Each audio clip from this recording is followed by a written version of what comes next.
മഴ പെയ്തതോടെ കൃഷിയിറക്കാൻ വയലുകൾ ഒരുക്കുന്ന തിരക്കിലാണ് കർഷകർ. മിക്ക പാടശേഖരങ്ങളിലും വയലുകൾ ഉഴുത് വിത്ത് വിതച്ചു കഴിഞ്ഞു.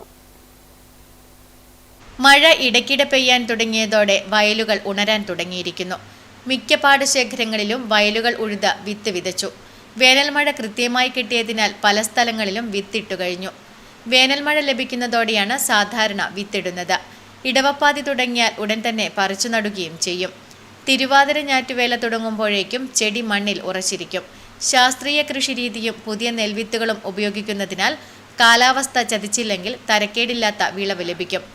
വയലിലായാലും മണ്ണില്ല, കിഴങ്ങനായാലും റബ്ബറിനായാലും നല്ലൊരു കാലാവസ്ഥയാണ്. നേരെ പക്ഷേ കഴിഞ്ഞ കൊല്ലം നമ്മൾക്ക് ഞാറ് ഇടാൻ വേണ്ടി 3 പ്രാവശ്യം ഞാറിടേണ്ട അവസ്ഥയായിരുന്നു മഴയുടെ ശല്യം കൊണ്ട്. ഈ പ്രാവശ്യം എന്ന് പറഞ്ഞാൽ വേനൽ മഴ പരമാവധി നമ്മൾക്ക് കിട്ടിയിട്ടുണ്ട്.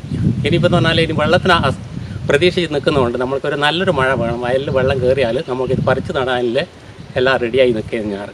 യന്ത്രമെത്താത്ത വയലുകളിൽ കൃഷി വലിയ നഷ്ടത്തിലേക്കാണ് എത്തുക. ഇനി മഴ പെയ്തു തുടങ്ങിയാൽ പാടങ്ങളിൽ കർഷകരുടെ ജോലി തിരക്കായിരിക്കും. അതിനായുള്ള കാത്തിരിപ്പിലാണ് കർഷകർ. Network news, Karivellur.